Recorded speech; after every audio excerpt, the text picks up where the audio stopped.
Welcome to another episode of Redefining Recruitment. I'm, of course, joined by our president of Twice as Nice Recruiting, Patrick. How are you doing today? Great.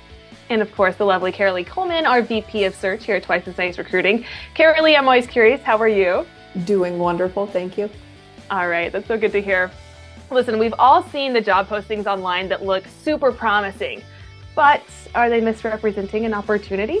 We're going to walk you through what you need to look out for to make sure you're landing the next job that's not going to have you right back on the job market immediately because it was just too good to be true. But first, let's get to know each other. We are Twice as Nice Recruiting, and we build every single search from scratch. We have a 9.9% placement fee, and we guarantee placements for 18 months. We've worked with more than 1,900 clients to fill roles across the board, and today, we're redefining recruitment.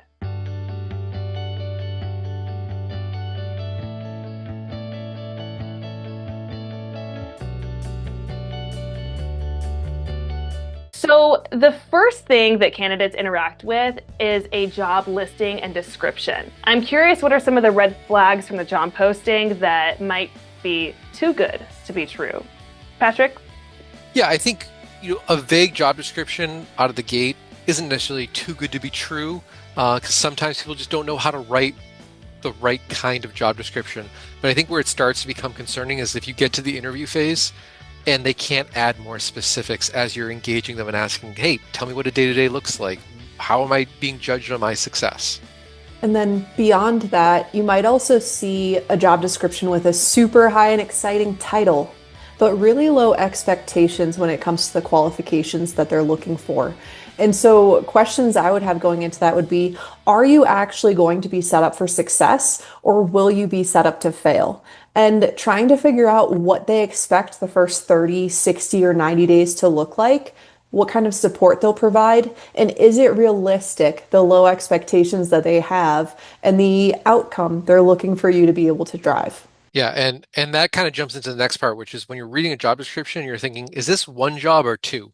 There are too many responsibilities. And what would be exciting is if you feel like you're able to hit all those requirements because you're probably unique.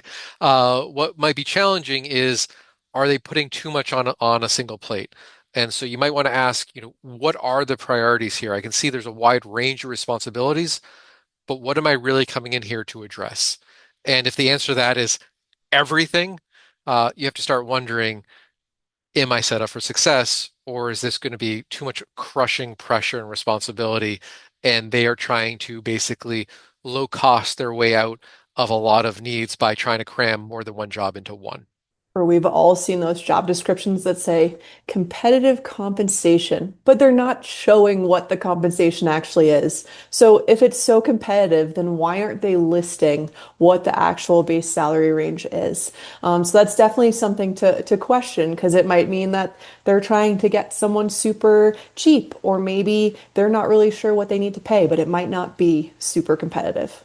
And it's not that that necessarily is right out of the gate too good to be true, but it does warrant direct question. What is the compensation? And if they can't answer you in a straightforward manner, then you start having to judge, do I want to continue through this process? Because I don't hear a lot of situations where people are really, vague on compensation and then they blow you away with an offer you never imagined would be so high. And companies sometimes have various motivations for why they don't want to reveal their compensation, and people may disagree or agree with if those are okay motivations, but it isn't always to lowball you. There may be other factors, but the way to get to that is ask straight on. You should not be afraid to ask about compensation to make sure you're on the same page as the employer. That makes a lot of sense. And speaking of asking about compensation, a lot of times a job listing might look legit, seem great, but then things start to seem a little too good to be true during the interview process. Do you guys have some tips for candidates on what they should look out for during interviews specifically that might be too good to be true? I think it's a matter of, are statements verifiable, and does the verification support the statements? Which is kind of the theme on a lot of what we discuss. And so if people say, we're like a family here, or people love it, they never leave. And then you take a look at Glassdoor ratings or ratings on Indeed or just general postings, and that's not what people are saying. Or you poke through LinkedIn and everyone's been there for not a lot of time except for maybe the owner. That can start being concerning. And so you want to ask what people mean when they say we're like family or people stay for a long time. And sometimes it's not that people are actively trying to lie to you. They may just see their company through a different lens than the colleagues they've worked with who have left, and how you might be looking at it. And there's also a chance that maybe the personalities they've hired weren't a fit, and you might be their iteration where they figured out who they should be hiring to be there long term. So you just got to kind of walk through that and make sure these statements are actually reflected in the reality of that company. Some other things to look into would be growth claims, and that could be company-wide or individually, right? If they're saying our company's growing like crazy and we've been growing like crazy for the last 2 years, or if they're like, you're going to come in this position in 90 days or a year, you have a chance to grow within the company. You want to look them up on LinkedIn, see how many employees are currently tied to the company. How long have folks been there? Does it seem like people are new because they are growing? Do they seem to be adding those new employees? Or does it seem like they're replacing people who have been leaving? Because you can see if people have been coming in and staying for a year and then leaving or staying for 2 years. And then for personal growth, it'd be helpful to see, has anyone held the title of the role that you're interviewing for? Had they been promoted internally, or did they leave the company quickly and maybe they've gone through a number of people in this position and they haven't stuck around very long? Yeah, and I think, those claims, again, might not be an attempt to purposely mislead. Sometimes companies just go into autopilot, right? The same job post language they used uh, 10 years ago, the same initial interview language they used 10 years ago, they're still using, even though the company has changed. They're not still in high growth mode, but they're just in autopilot at that stage. And so you just want to ask those questions based on the research and do it in a way that's through curiosity, not accusation. So you don't want to be accidentally coming off as adversarial during your interviews. But another thing that we see sometimes is the claim of great benefits. And as people talk about great benefits, again, if they're going to use that as one of the reasons why you were going to want to join the company, it's not wrong to say, amazing. Talk me through those great benefits. And sometimes companies really have great benefits. Other times they may not have an understanding of what great benefits mean today. Um, Other times it might be that they think that this benefit offsets the fact that they might not pay market. And you get to be the judge on whether you feel that's true. But you really, the key is you don't want to be shy about asking for more details on the things those companies are so proud to be talking about. And another thing that comes to mind, and it doesn't necessarily mean that it's a red flag or that it's too good to be true, but we all know there's some companies out there that do a one meeting hire. So maybe you talk on the phone with them once and you already have an offer in hand, or you meet them in the office once and you have an offer that they've already presented. That can be great as long as you feel like you're ready to accept that offer. But if you feel like you still have questions that you need to cover, you can push to meet again so that you can ask your questions, or you can ask to meet with other people. Say you didn't meet people that you'd be working with or the person you'd be working for. Feel free to say, hey, I'm really excited about this offer and I would love to speak with people who would be my colleagues, or I would love to speak with people who would be above me so I can learn about the different employee styles and make sure that it's a good fit all around. And I think asking for that is going to help you distinguish, do they make this offer so quickly because they're good at what they do, they know what they're looking for, and you are it? Or are they just not taking this as seriously and feel like, it's easy to fire people if we don't like them? And because if they're willing to engage further, they just might be really good at knowing who they want to be hiring, which would be really exciting because that sounds like it's you. Yeah, those are all really great points. And Patrick, you mentioned benefits, and I wanted to go back to that because benefits are an important part of any job, but what benefits might be too good to be true? I'm curious. Yeah, I mean, I think it's all about perspective and about the situation, but I always approach with caution the idea of equity or stock options. I think sometimes they're thrown around with not everyone even understanding what the implications are, and or what is the realistic chance of these actually turning into some type of monetary benefit. Having stock options for a company where you can never sell your shares is not really that useful. Having stock options that don't vest until 8 years from now may not be what you're interested in. And so you just want to make sure you understand how it's all coming together.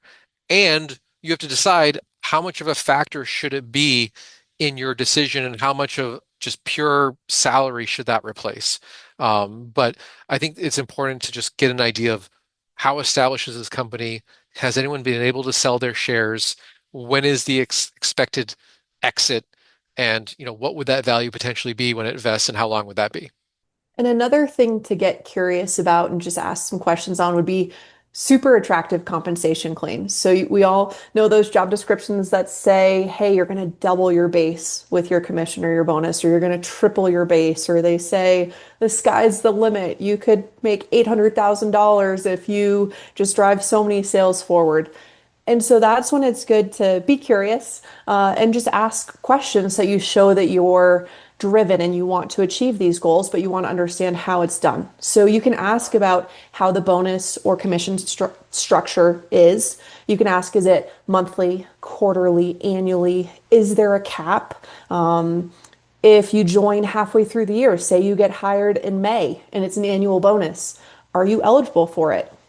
And then what's needed to actually earn the bonus or commission. So you want to look for a company that can map out your goals or your quota and clearly map out that plan of what you need to do to hit those sky's the limit commission and bonus payouts. And if there's no clear success metrics, that's definitely a little concerning because maybe it means that they've just made it up, maybe they're winging it. And that's when we can dive into, has the bonus been paid out over the last 3 years? Is this something they've been paying out, or is it something that is completely unachievable? We can also dive into what percentage of first year hires achieve the bonus or commission level that they've stated. So, one thing that's also helpful to cover there is, what happens if I don't achieve the goals or if I don't hit the quota? Do you find ways to support me, or is that the end of the road with the company? If it's sales, you can also dive into, are you expected to uncover and generate leads on your own, or do they provide any support in that area? What type of lead generation support do they provide to help you achieve your goals? And I think all of those are critical. And I think I would caution on how you approach asking, because I think you could accidentally make some people defensive. I'm not saying you shouldn't ask, but sometimes these questions become challenging to the core of the identity of the employer, where they truly believe they have this amazing sales opportunity. And I have a lot of conversations with these companies where they think this is a potential life-changing opportunity. But when you start poking, what they haven't realized is no one's ever accomplished this life-changing opportunity that they keep dangling. And they sometimes have a moment of reflection and they go, shoot, maybe it's not every sales hire. Maybe it's the whole model that I've built. And if you're the first person to challenge with these questions, I think you're adding value. And I think you're showing that you're a potential great candidate, but you should probably do so delicately. Because it's not that they can't be a great opportunity for you. It's just that they might need to flush this out a little bit more and really think about the balance between putting the pressure on you to work and putting the pressure on them to set you up for success. Which another topic I think needs to be approached delicately on all this, because I talk about, hey, ask about salary, ask about bonus potential, ask about those benefits. Sometimes benefits include gym membership and unlimited PTO and whatever it might be. And I think an area that employers are super sensitive about when candidates ask is work-life balance. When candidates come right out of the gate and be like, I want to hear about work-life balance, I think it throws employers off the most out of all the things you could ask them about, because they start getting nervous. And I'm not saying it's right that they start trying to think, is this person really wanting to work? Are they just planning on using this unlimited PTO? These are important things to ask about, but you just might want to approach it in a way that you're not scaring them, that you're already thinking about how can I do as little as possible. And that's just kind of, as you talk about gym benefits and unlimited PTO, just keep that in mind, that that might be something you want to save till they're starting to lean forward and sounding interested in you, and you are genuinely interested in the opportunity based on what you've learned.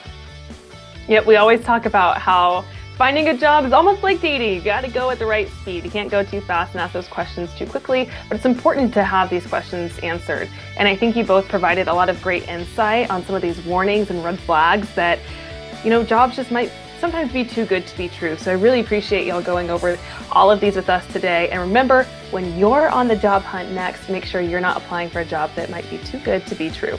Thank you both so much for redefining recruitment with us today.